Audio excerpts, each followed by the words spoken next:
September 23, 1944. The hospital train pulled into the station at Fort Drummond in upstate New York, carrying cargo that made even seasoned military personnel uncomfortable. Wounded German prisoners of war, captured during the Allied advance through France, were being transferred to the facility's POW medical ward for treatment of injuries too severe to handle at field hospitals overseas. Among the 67 men on that train were soldiers missing limbs, suffering from infected wounds, and carrying shrapnel embedded so deeply in their bodies that surgeons had decided it was safer to leave the metal inside than risk the extraction. First Lieutenant Catherine Bennett stood on the platform with the other Army nurses assigned to the POW ward, watching as stretchers were unloaded from the train cars. At 26 years old, she had been nursing for 4 years, the last 2 in military service, but she had never treated enemy soldiers before. The men being carried past her wore tattered Wehrmacht uniforms, their faces gray with pain and exhaustion. Some were unconscious. Others stared at the American medical staff with expressions that mixed fear, defiance, and something that looked disturbingly like hope. Catherine had volunteered for this assignment despite the reservations of her colleagues. Many nurses had refused, unable to reconcile providing care to the same nationality of soldiers who had killed their brothers, fiancés, or friends. Catherine understood their position intimately. Her own fiancé, Lieutenant Robert Morrison, had been killed at Normandy Beach just 3 months earlier. She still wore his engagement ring on a chain around her neck, hidden beneath her uniform. The pain of his loss remained so fresh that some mornings she woke up forgetting he was gone, reaching for a future that would never exist. Yet here she stood, prepared to tend wounded Germans with the same professional care she would give American soldiers. She had made this choice deliberately, almost as an act of defiance against the hatred that threatened to consume her grief. Robert had been a kind man, someone who believed in the possibility of human decency even in wartime. She honored his memory not by hating his enemies, but by refusing to let war strip her of her own humanity. The head nurse, Major Alice Patterson, called out assignments as the wounded prisoners were distributed among the wards. Lieutenant Bennett, you'll be primary care for beds 12 through 18 in Ward C. That's 7 patients, all Germans, most with significant trauma. Standard protocols apply, but remember these men are still enemy combatants under guard. Professional distance at all times. Catherine nodded, collected her medical charts, and made her way to Ward C. The room had been a standard recovery ward before being converted for POWs. Beds lined both walls, each separated by thin privacy curtains that did nothing to muffle sounds. Armed guards stood at the exits, their presence a constant reminder that these patients were prisoners first and wounded men second. Bed 14 held a young man who looked barely old enough to shave, though his chart indicated he was 23 years old. Klaus Richter, formerly of the 116th Panzer Division, captured near Cannes with severe shrapnel wounds to his left side and leg. The metal fragments had been partially removed during emergency surgery in England, but several pieces remained lodged near vital organs, too dangerous to extract. His chart noted significant blood loss, ongoing infection risk, and prognosis listed as guarded. Catherine approached his bed with the practiced calm she had cultivated over years of nursing. Klaus's eyes opened as she drew near, and she saw raw fear flash across his face before he managed to suppress it behind a mask of stoic resignation. He had probably expected rough handling, perhaps deliberate cruelty from American medical staff. Instead, Catherine checked his chart, then met his gaze with professional neutrality. "Guten Morgen," she said in carefully rehearsed German. Major Patterson had insisted all nurses learn basic German phrases for communicating with their patients. "I am Lieutenant Bennett. I will be your nurse. I need to check your wounds and vital signs." Klaus stared at her with obvious surprise that an American officer would bother speaking his language, however haltingly. He nodded slowly, then winced as the movement pulled at his injured side. Catherine immediately noticed the pain response and adjusted her approach, moving more slowly, telegraphing each action before she performed it. She pulled the privacy curtain around his bed and carefully folded back the thin blanket covering him. The bandages wrapping his torso and left leg needed changing. Dark stains indicated some seepage, which concerned her but wasn't unexpected given the nature of his injuries. As she worked, cutting away the old dressings with surgical scissors, Klaus remained rigid. His jaw clenched against pain he was clearly determined not to express. The wounds beneath the bandages were worse than Catherine had hoped. Angry red inflammation surrounded the suture lines, and the tissue showed signs of developing infection despite the antibiotics he had been receiving. She would need to clean and redress everything, a process that would be agonizing for him. She looked at his face and saw him watching her with an intensity that made her uncomfortable. He was trying to read her expression, to determine from her reaction how bad things actually were. "You have infection starting," Catherine said in English, then searched for German words. "Infection." She gestured to the wounds. "I must clean. It will hurt. I am sorry." Klaus closed his eyes and gave a single sharp nod. His hands gripped the bed rails, knuckles white with anticipation of pain. Catherine appreciated that he didn't pretend not to understand, didn't try to act tougher than he felt. There was honesty in his fear that felt more courageous than false bravado would have been. She worked as gently as efficiency allowed, cleaning the wounds with antiseptic solution that she knew burned like fire on exposed tissue. Klaus made no sound during the wound cleaning, but Catherine watched sweat bead on his forehead and his breathing become shallow and rapid. When she finally finished and began applying fresh bandages, she noticed his hands were shaking from the effort of remaining still. Without thinking, she placed her hand briefly over his, a gesture of comfort that transcended the boundaries between nurse and patient, American and German, victor and vanquished. "Thank you," Klaus whispered in heavily accented English. "You are kind." Catherine withdrew her hand quickly, suddenly aware that she had crossed a line of professional distance. "I am doing my job," she said, more sharply than she intended. But even as the words left her mouth, she knew they weren't entirely true. She had been kind in ways that went beyond clinical necessity, had taken extra care to minimize his pain, had offered comfort that wasn't required by any medical protocol. Over the following weeks, a pattern established itself. Catherine made rounds twice daily, checking Klaus's wounds, monitoring his recovery, adjusting his medications. The infection she had worried about was brought under control through aggressive treatment, and slowly, painfully, his body began to heal. But during those weeks, something else began to happen that Catherine hadn't anticipated and couldn't fully control. Klaus learned that she had lost her fiancé at Normandy. The information came out during one of her evening rounds when another nurse mentioned it within his hearing. Catherine saw his face change, saw something that looked like genuine anguish cross his features.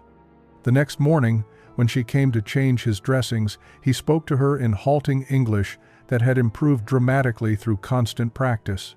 "I am sorry," he said. "Your man. At Normandy. I am sorry." Catherine's hands stilled on the bandage she was unwrapping. "You don't need to apologize for the war," she said quietly. "You didn't kill him personally." "But I fought," Klaus insisted. "I was soldier.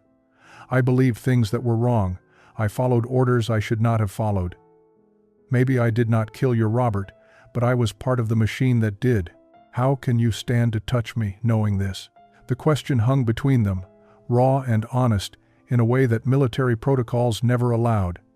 Catherine found herself answering with equal honesty. "Because you're not a machine. You're a person who was hurt, and who needs care. Because if I let hate decide who deserves compassion, then I become something I don't want to be." Klaus looked at her with an expression she couldn't quite read. "You are not what I thought Americans were," he said. "We were told you were cruel, that you cared only about winning, about destroying Germany. But you," he struggled for words. "You see me, not enemy, just person."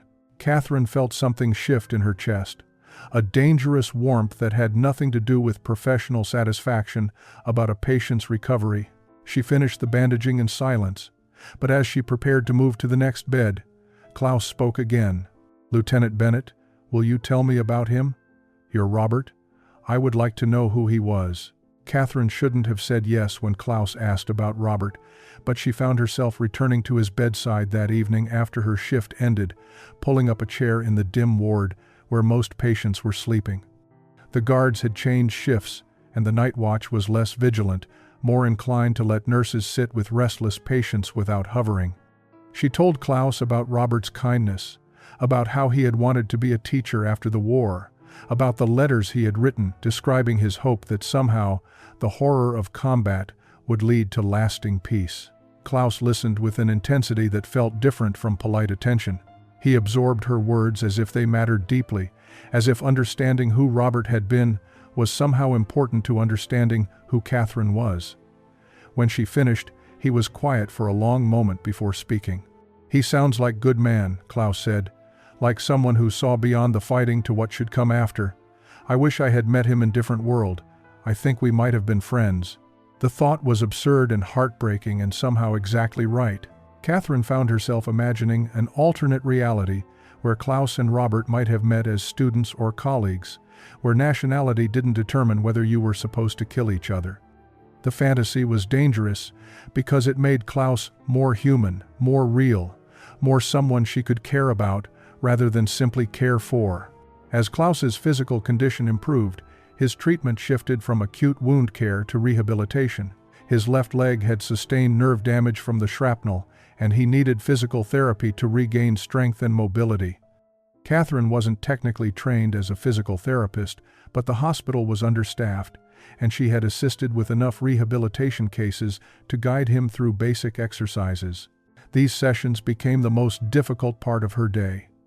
She had to touch him, to manipulate his injured leg through range of motion exercises, to support his weight as he attempted to stand and walk.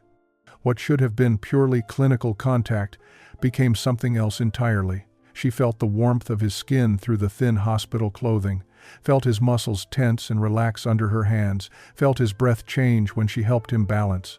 Klaus was equally affected. She could see it in the way his eyes followed her movements, in the careful way he avoided looking directly at her when she stood close, in the slight tremor in his voice when he thanked her after each session.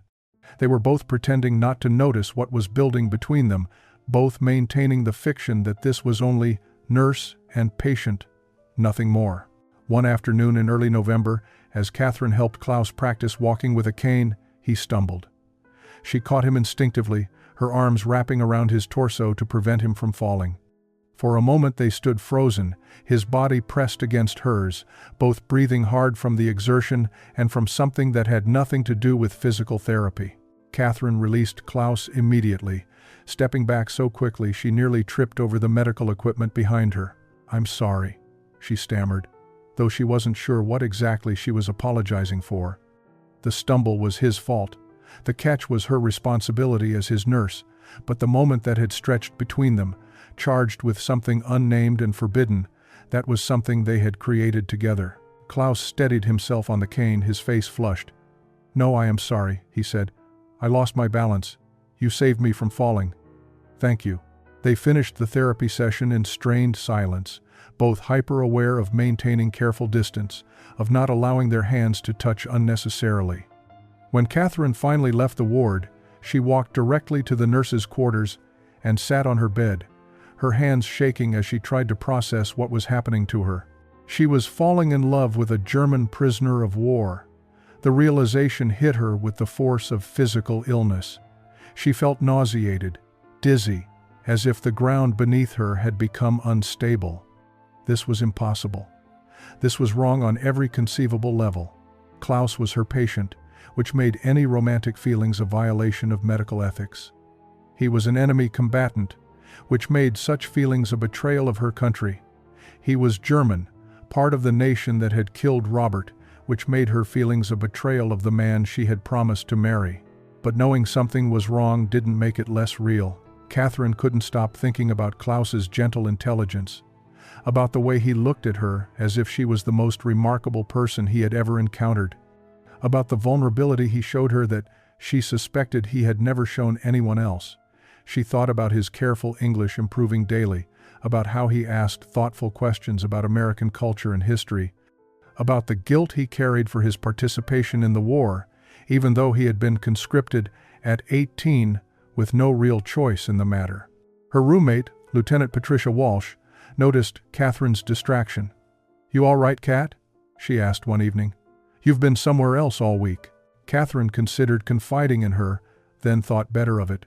Patricia was a good friend, but this secret was too dangerous to share. "I'm fine," Catherine lied, "just tired. These long shifts are catching up with me." But Patricia wasn't fooled. "It's the German in bed 14, isn't it?" she said quietly. "I've seen how you look at him, how he looks at you." Catherine's heart stopped. If Patricia had noticed, who else had seen? The guards, other nurses, Major Patterson. Her career could be destroyed. She could face court-martial for fraternization with an enemy prisoner. At minimum, she would be removed from the POW ward, possibly discharged from military service entirely. "Patty," Catherine began, her voice desperate. Patricia held up a hand. "I'm not going to report you. But Cat, you need to be careful. Whatever you're feeling, whatever is happening between you two, it can't continue. You know that, right? There's no version of this that ends well." Patricia's warning echoed in Catherine's mind for days. She tried to maintain greater distance from Klaus, to treat him with the same clinical efficiency she showed her other patients. But her efforts felt hollow, like trying to unlearn something her heart had already memorized. Klaus noticed the change and responded by withdrawing himself, speaking only when necessary, avoiding eye contact during physical therapy sessions. The silence between them felt worse than any confrontation could have been. Then came the night of November 18th. Catherine was working the overnight shift, a rotation that normally meant quiet hours of checking sleeping patients and updating charts. Around 2 a.m. she heard sounds of distress from Klaus's bed. She found him drenched in sweat, gasping, his hands clutching at his injured leg. "The pain," he managed in German, his English abandoning him in his distress. "It burns. Like the shrapnel is still there, cutting me from inside." Catherine recognized phantom pain, a phenomenon where nerve damage created sensations of injury even after wounds had healed. She had seen it in other patients, knew it was real despite having no visible cause. Knew also that there was little medical intervention that helped beyond time and comfort. The regulation response would have been to administer pain medication and leave him to endure it. Instead, Catherine pulled a chair close to his bed and sat down. "I'm here," she said quietly in German. "You're not alone." Klaus reached for her hand without thinking, gripping it with desperate strength as another wave of phantom pain crashed through him. Catherine should have pulled away, should have maintained professional boundaries. Instead, she held his hand and stayed. For hours, they sat like that in the darkened ward. Catherine spoke softly about inconsequential things, her voice serving as an anchor, while Klaus rode out waves of pain that existed only in his damaged nerves but felt entirely real. She talked about her childhood in Connecticut, about her decision to become a nurse, about her love of autumn leaves and hot coffee and old books. Klaus listened when he could, occasionally responding with fragments of his own memories, painting pictures of Bavaria and family dinners, and the life he had lived before war redefined everything. As dawn approached and the phantom pain finally eased, Klaus still held her hand. "Catherine," he whispered, using her first name for the first time. "What are we doing?" She knew what he was really asking. What were they doing, allowing feelings to develop that could never be acknowledged? What were they doing, finding connection in the midst of circumstances designed to keep them apart? What were they doing, falling in love, when everything about their situation made love impossible? "I don't know," Catherine answered honestly, "but I can't seem to stop." Klaus pulled her hand to his chest, pressing it over his heart. "Neither can I." After that night, everything changed, and nothing changed. To outside observers, Lieutenant Bennett continued her professional duties with the same efficiency she always had. She made her rounds, changed dressings, administered medications, charted progress. Klaus Richter remained a model patient, cooperative, and respectful, following instructions and working diligently through his rehabilitation exercises. The guards saw nothing unusual. Major Patterson noted nothing suspicious in her inspections. But beneath the surface of professional propriety, Catherine and Klaus had begun conducting a relationship that existed entirely in stolen moments and coded language. It happened during late-night shifts when the ward was quiet and supervision minimal. It happened during physical therapy sessions where necessary touch became something more, where a hand lingered on his shoulder a fraction longer than required, where their eyes met and held conversations they could never speak aloud. They developed a private vocabulary of gestures invisible to anyone not looking for them. When Catherine adjusted the pillow behind Klaus's head, the specific way she tucked the edge meant she would return after lights out. When Klaus requested water, asking in German rather than English, signaled he needed to speak with her privately. They became fluent in the language of discretion, experts at hiding in plain sight. Lieutenant Walsh knew, of course. Patricia had seen too much to remain ignorant, but her silence became a gift of friendship more valuable than approval. She covered for Catherine when needed, created opportunities for privacy without asking what they were used for, and never once mentioned what she witnessed. Other nurses began to understand as well, though no one spoke of it openly. There was an unspoken agreement among the women who worked the POW ward that some truths were better left unacknowledged, that the human heart recognized no national boundaries, and that judging another nurse for finding comfort and connection in the midst of war's horror would be hypocrisy of the highest order. The relationship deepened in whispered conversations during those precious stolen hours. Klaus told Catherine about his family's small farm near Garmisch-Partenkirchen, about his mother who made the best apple strudel in Bavaria, about his younger brother who had been killed on the Eastern Front. He spoke about being conscripted at 18, about having no choice but to serve, about the growing horror he felt as he began to understand what his country had become. Catherine shared her own fears and failures, her guilt about loving someone while still grieving Robert, her terror about what would happen when the war ended and Klaus faced repatriation.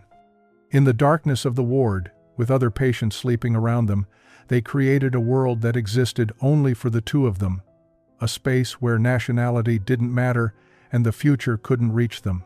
They kissed for the first time on a cold December night, hidden behind the supply closet where Catherine had claimed she needed to retrieve extra bandages. The kiss was brief, desperate, and entirely inadequate for everything they felt. Klaus cupped Catherine's face with hands that trembled, and she tasted salt from tears she hadn't realized she was crying. When they pulled apart, both understood that they had crossed a threshold from which there could be no return. They had moved from emotional connection into something physical and undeniable, something that made their relationship not just ethically complicated, but actively criminal under military law. "We can't," Catherine whispered, even as she remained in his arms. "Klaus, if anyone finds out, they'll separate us. They might court-martial me. You could be transferred to another facility, somewhere I'll never see you again. Then we will be careful," Klaus said with quiet determination. "Catherine, I know this is impossible. I know I have no right to ask you to risk everything for me. But I love you. I have loved you since you held my hand through the pain and treated me like a human being instead of an enemy. If there is any chance, any possibility that we could have a future together, I want to fight for it." The winter of 1944 turned to spring of 1945, and with the changing seasons came news that both thrilled and devastated them. Germany was collapsing. Allied forces advanced from both east and west, crushing what remained of Wehrmacht resistance. Hitler's thousand-year Reich was entering its final agonized months. Victory, so long pursued at such terrible cost, was finally within reach. For most Americans, this news brought joy and relief. For Catherine, it brought dread. Victory meant Klaus would be repatriated to Germany, returned to a defeated nation that existed now only as rubble and ruin under occupation. The official word came in early April. All German POWs held in American facilities would be processed for return once hostilities officially ceased. Those in medical facilities would be evaluated for fitness to travel, but unless they required ongoing acute care, they too would be sent back. Klaus's physical recovery had been remarkable. The shrapnel wounds had healed well, leaving scars but no permanent disability beyond some lingering weakness in his left leg. He could walk without assistance, could perform basic daily activities, and was therefore classified as fit for repatriation. According to the paperwork that would seal his fate, Klaus Richter would be on a transport ship to Europe within 6 weeks of Germany's surrender. Catherine received this information during a briefing with Major Patterson, who watched her face carefully as she delivered the news. "Lieutenant Bennett," the major said quietly, "I need to ask you something directly. Is there anything between you and the prisoner in bed 14 that I should know about?" Catherine's heart hammered against her ribs. She met Major Patterson's eyes and made a decision. "Yes, ma'am," she said. "I have developed feelings for him that go beyond appropriate nurse-patient boundaries."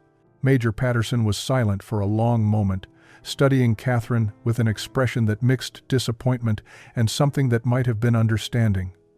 "Have you acted on these feelings, Lieutenant? Has there been physical contact beyond what medical care requires?" Catherine considered lying, then realized the truth was already evident in her face. "Yes, ma'am, nothing that would constitute a security breach, but yes, we have crossed lines that violate military regulations." The major closed the file on her desk with deliberate care. "Lieutenant Bennett, you are one of the finest nurses I have ever had the privilege of commanding. Your medical skills are exceptional, your dedication to your patients is unwavering, and your service record is exemplary, which makes this situation particularly painful for both of us." Catherine waited, knowing what was coming, accepting it as the price for loving someone she wasn't supposed to love. "I could court-martial you," Major Patterson continued. "The evidence is circumstantial but sufficient. Fraternization with an enemy prisoner is a serious offense. However," she paused, choosing her words carefully, "I also understand that the heart does not always follow orders, that spending months caring for someone's most vulnerable moments can create connections that transcend the circumstances of war. So I'm going to give you a choice, Lieutenant. You can request immediate transfer to another facility, ending all contact with prisoner Richter and continuing your military career. Or you can resign your commission, effective immediately, and face whatever consequences that choice brings for your future."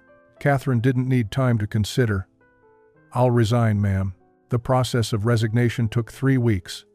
Catherine submitted her paperwork, endured exit interviews where she was repeatedly asked to reconsider her decision, and finally received her discharge papers with the notation that she had resigned for personal reasons.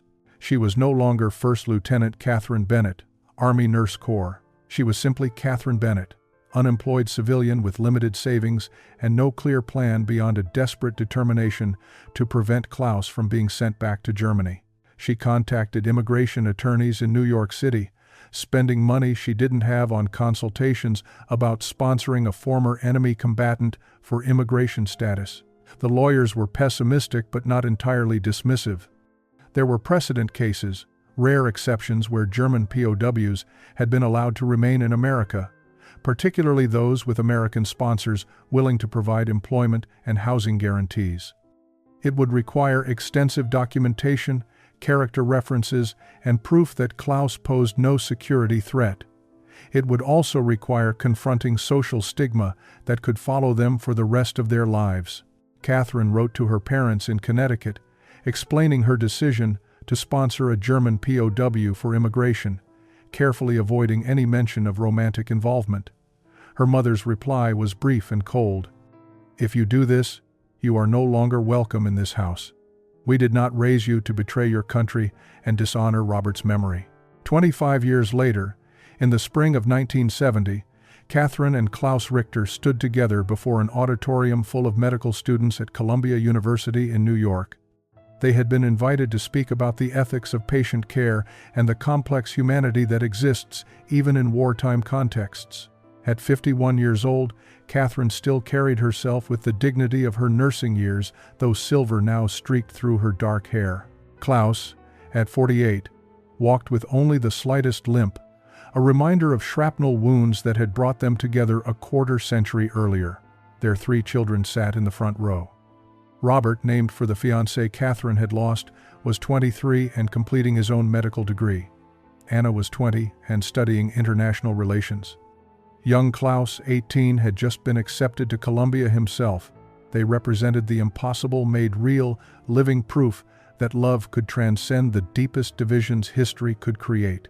Catherine spoke first, her voice steady as she described those months in 1944 and 45 when professional boundaries blurred into something deeper. She was honest about the ethical violations, about the ways their relationship had compromised her objectivity as a nurse. But she also spoke about the fundamental humanity that medical care requires, about seeing patients as complete people rather than conditions to be treated.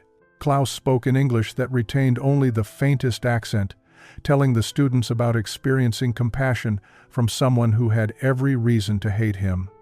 "She was my nurse first," he said, looking at Catherine with the same intensity he had shown in that hospital ward decades earlier.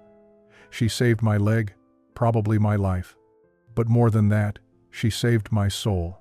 She showed me that the enemy propaganda I had been taught was a lie, that Americans were not monsters, that healing was always possible if someone was willing to extend grace. The path they had chosen had not been easy. The immigration process had taken 18 months, during which Klaus remained in limbo at the POW facility while Catherine worked multiple jobs to support herself and pay legal fees. When he was finally granted permission to remain in America, they married immediately, facing social ostracism that took years to diminish. Catherine's parents never reconciled with her choice, dying without ever meeting their grandchildren.